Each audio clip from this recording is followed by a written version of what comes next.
Hello and welcome back to Solo Adventures! My name is Livi and I'm here today with my review of Zombie Solitaire.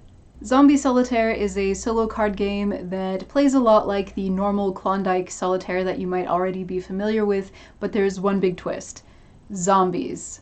So instead of the normal abstract game where you're just trying to clear your tableau by sorting the deck into 4 neat little piles, instead of the usual abstract game of sorting all of the cards into 4 neat piles from ace to king, in Zombie Solitaire you are helping the survivors of the zombie apocalypse reach the 4 secure safe houses. You'll have to collect ammunition and conserve as much as possible to defeat the undead that are blocking the escape routes that the refugees want to take. The object of the game is to save as many people as possible to get the highest possible score. Your wife and children are in among the survivors, and in order to get a big point boost at the end, you'll have to save your family too. Zombie Solitaire was designed by Joseph Propati, who was the same person who designed Dungeon Flee, which was my favorite game from the Solitaire P&P contest of 2020. In the interest of full disclosure, a copy of this game was provided to me by the designer, but I'm trying my very best to not let that cloud my opinion of this game. So, before we get into my final thoughts and overall review, let's take a look at the components and get a general overview of how this game is played. So here's more or less how we get set up for Zombie Solitaire. It's almost exactly like normal Solitaire. So we have 7 cards in this pile: 6, 5, 4, 3, 2, and 1. And the top card on each pile is flipped up. And here we have the rest of the cards in our draw pile. So I'm just giving you a quick look at these cards. I don't know if you can see, but they have a linen finish.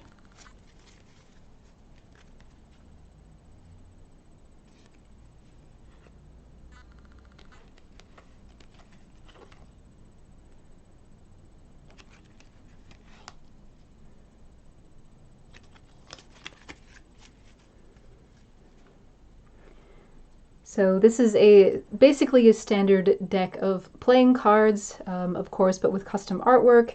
And we have our player character over here, which is represented by the Joker. Then, in addition to a normal deck of cards, you're also going to need 8 zombies.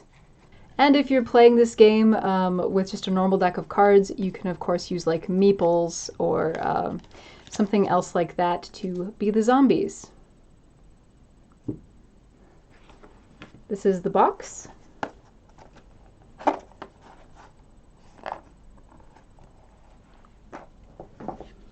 The manual.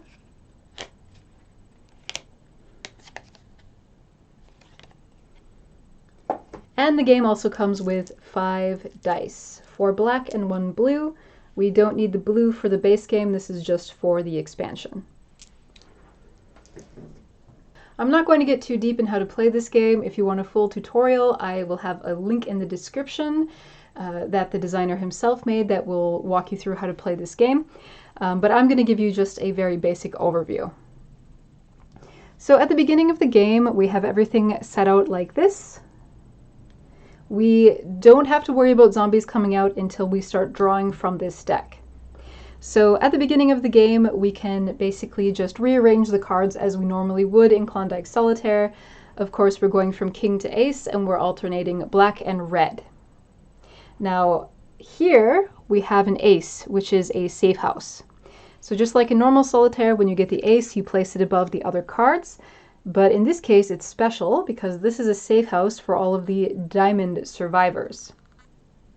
So when we find a safe house, that means that we also find a box of ammunition. So we get to take one of these dice as a marker, and we put it over the corresponding symbol. And now we have 6 shots that we can take. Just flip that over. So over here we have the king, which is represented by grandfather. And he is basically the base that you can build your tableau off of. Just like in normal Solitaire, you can only basically start a new column with a king. And he also has a special ability that he can use later in the game when the zombies start to pile up. So let's see if there's any more moves I can make. At a cursory glance, then I can't. So then we start drawing. Here's another safe house. And I get another box of ammo.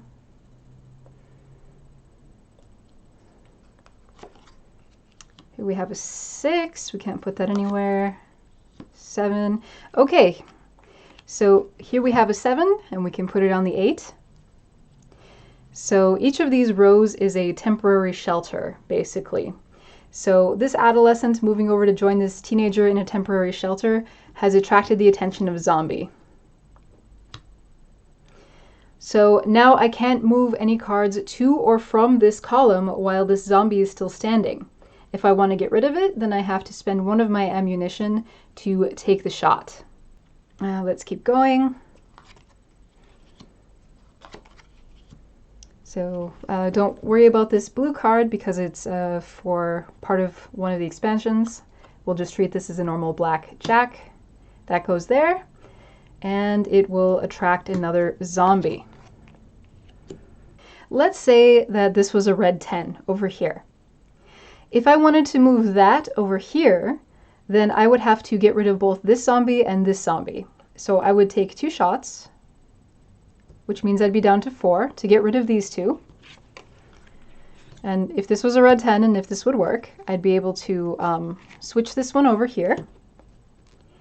And any cards that I would have face up, the top card in the draw pile, or any other cards that I have here would also have a chance to run and make the escape. If I had black 6 here, for example, I could move it over, but I don't. So this movement has attracted another zombie onto this column. And when you have to flip over the hidden base card, this also attracts a zombie, so we have one here too. As you can see, if you don't shoot the zombies, then eventually they're going to pile up, and you're going to have one on every column, at least. But when you reach the end of the draw pile, another zombie will appear. So you can't just cycle through this draw deck as many times as you want. So when you get to the last card, and you can't do anything here, and you have to flip it over and start to draw again, then another zombie will appear. And the zombie will appear on top of the oldest, or rather highest card first. So in this case, it would appear here on the king or the grandfather. And when 2 zombies pile up, that means that it eats whatever person they are closest to, and the 2 zombies are put back in the zombie pile. And this is permanently removed from the game. Now what's special about Grandpa over here is that, let's say he was a black king and he was over here on this pile.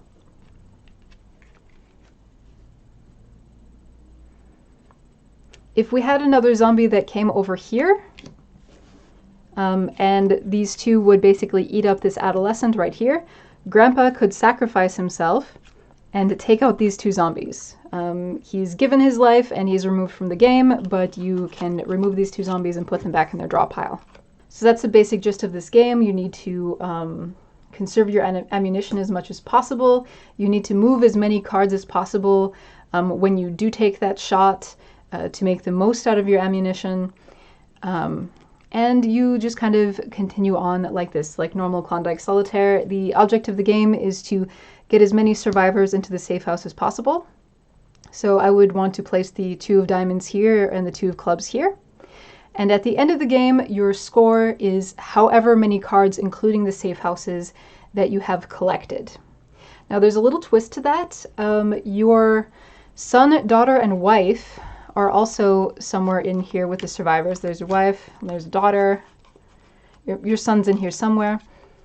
But if you can get your wife, your daughter, and your son all into the safe houses, then you also score an additional 25 points. But if even one of these gets consumed by zombies or doesn't make it to the safe house, then you don't get the bonus. So that's a very basic overview. I know that I've simplified this a lot. If you want to get a better idea of how this game is played, I really suggest that you look at the tutorial video, because I think there's more depth and strategy here than it might appear at first blush. But yeah, in any case, let's get into the final thoughts. So like a lot of gamers out there, Klondike Solitaire was one of the first games that I learned how to play solo. I mean, I think everybody's pretty familiar with Klondike Solitaire. It's come pre-installed with every version of Microsoft Windows since 1990, so I think we've all played it at least a couple times. So despite having tried a bunch of other solo games in my time with this hobby, I have to confess that I still like Klondike Solitaire and I still return to this game from time to time. I might be in the minority here though, because Klondike Solitaire is currently sitting at a rating of 4.8 on BGG, which means that most people would rate this game as slightly worse than mediocre. So I do agree that solo gaming has come a long way since the old day of just simple patience games. And there are a lot of better games to play nowadays, but good old-fashioned Klondike Solitaire is still kind of a gaming comfort food that I like to return to. Good old Klondike Solitaire does have this familiarity to it that brings me back, and it makes it a fun little distraction when I don't really have the desire or ability to play something more complex. Zombie Solitaire is exactly what it says on the tin. This is a Klondike Solitaire zombie card game. This is classic Klondike at its core, and so if you don't like that game, I'm not sure that this game is going to be different enough to convince you otherwise. However, if you are like me and you actually enjoy Klondike Solitaire, then I think that you'll find this version to be more fun, engaging, and strategic than the original. Should you buy this official boxed version though? Let's start by talking about the components. So this is the first GameCrafter game that I've ever played, and I must say that the quality of the build has exceeded my expectations for a print-on-demand service. The cards are very high quality, they have a very nice linen finish, the coating is slippery but not too slippery. The print quality looks really nice and these cards feel good to shuffle, and they have held up very well over repeated plays. The dice and manual also feel like what you would expect from a typical retail game, so there are no complaints there. However, as for the artwork on the cards, I am not the biggest fan. The art is serviceable and it does what it needs to do, but I can't help but feel there's something just a little bit off about the images. The backgrounds look like digital paintings, but the faces and bodies look a little bit weird and pasted on. They kind of look like they were lifted directly from photographs and then just kind of copy-pasted over this digital background with different clothing painted over the top. The figures appear to be somehow disconnected from their surroundings and kind of almost have the effect of sort of floating over the ground. I do appreciate that there is original artwork for this game though, and the overall color scheme and feel of the art does really scream zombie apocalypse, so I do think that this custom deck is better to play with than just your standard bicycle pack. Not every designer has access to Fantasy Flight level artwork, and so I think what we have here is perfectly fine for a little indie game. What irks me most about the artwork, however, is its kind of weird sexism. Now, it doesn't bother me that you have to play as a male hero. I mean, I don't expect to be able to play as a female character in every single game that I play. But what does bother me is the contrast in how the male and female characters are portrayed in these cards. So you get to be this grizzled Duck Dynasty kind of looking guy with a gun, and your wife has to stand around holding bags. Grandma gets a cane, and Grandpa gets a scimitar. Your daughter is clutching a teddy bear with a terrified look on her face, and your son is standing around with his hands in his pockets. Adolescent girl stands there looking confused with her plush turtle, while adolescent boy looks determinedly ahead. The worst example of these differences, though, is with the teenager cards. The teenage girl is dressed in pink and screams in terror, and the teenage boy looks like he's got the whole situation under control with a flashlight in one hand and an axe in the other. To be fair though, at least the mother and father cards do look equally badass, with both of them dressed in tactical gear and both of them holding a weapon. Now before people start saying that I'm a triggered snowflake, for the record, I am not offended by this art. I'm not totally opposed to seeing some gender stereotypes in games, but it does bother me when the differences are so stark throughout the whole game. I mean, why not depict a male character looking frightened and confused and have his female counterpart looking like she's brave and doing something useful? And at that, why is it that only the grandfathers are willing to sacrifice themselves by taking out attacking zombies, while all the grandmas just stand there waiting for death? I think an easy change would have been to change the king cards to grandparents and have 2 of them be grandpas and 2 of them be grandmas. Then you could use like young adult or even just plain old adult to fill in the extra slot that would be made by the merge. So I'm not pointing this out because I'm offended by it or even that I think it needs to be changed. I'm drawing attention to it because I think that design choices like this go unquestioned much of the time. According to my YouTube analytics, 96% of my views come from male viewers. So why do we have such a small female representation here? Why does it feel like women are so underrepresented in the tabletop hobby in general? I think that part of the problem is little design decisions like this that add up over time and collectively send the message that women don't really belong in the hobby. Anyway, I'm gonna get off of my soapbox now. So aside from how this game looks, how does it play? Well, as you can see, this game plays like Klondike Solitaire with a few significant twists. In normal Solitaire, you can move the cards around at will, and you can cycle through the draw deck as much as you like. But Zombie Solitaire adds a whole other level of difficulty and complexity by making you question every move you make. With limited ammo, you want to make the most out of every action. The clock is ticking, and you need to get as many survivors as possible into the shelters before they are eaten by the reanimated dead. I have not played a game where I did not lose at least one person to the zombies, so the question isn't so much if, but when are cards going to be permanently removed from the sequence. The lower number cards are closer to the attacking zombies and thus can be more vulnerable. So this poses a problem. You can't place the 5 of diamonds on the safe house if the 4 of diamonds has already been eaten. Losing just one person in this way can significantly alter your final score. I actually really do like the way that these new rules change the classic game though. I think the gameplay is a lot more tense and exciting. This is a game where both children and babies can and will get eaten by zombies, which lends a really macabre tone to the whole game. This is one benefit of playing with a custom set of cards.